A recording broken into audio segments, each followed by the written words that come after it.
lang. May bahay na ako. Hindi na ako palaboy. Talaga? Oo. Kumuha ako ng ringtone. Congrats. Salamat. Nice. Kasi pa nakikita tayo. Lagi na tayo lumalabas. Kaya naisip kong kumuha ng bahay. Adulting ka na, ha? Siyempre, para hindi mo na ako sabihang walang bahay, palaboy. Kaya kumuha ako ng bahay. Para pa nagkikita tayo.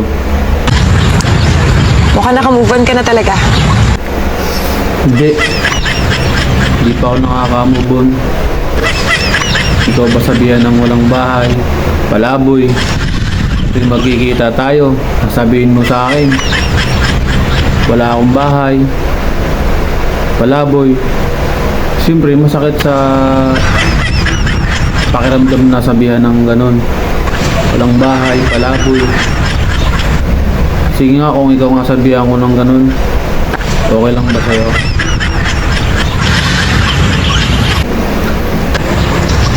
Kaya sana, tanggapin mo na ako.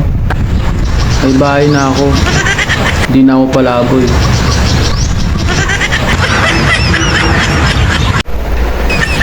Kayang-kaya na kitang iuwi sa bahay.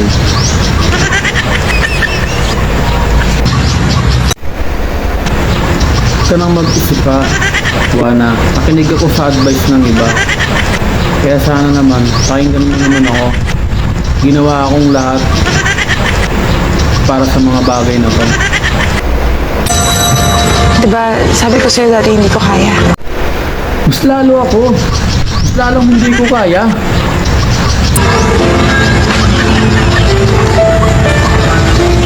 Maybe. Ano? Tayo na ulit?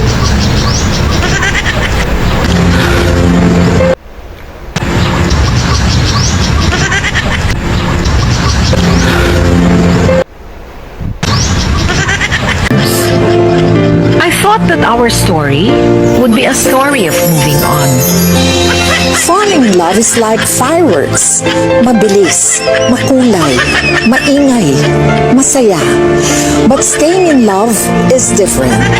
Sa isang committed relationship, kailangan ang pagbibigay ng oras at atensyon, pagpapasensya, pag-unawa, at higit sa lahat, pagpapatawad kapag nagpatalo sa kahinaan ng taong ating pinagkatiwalaan.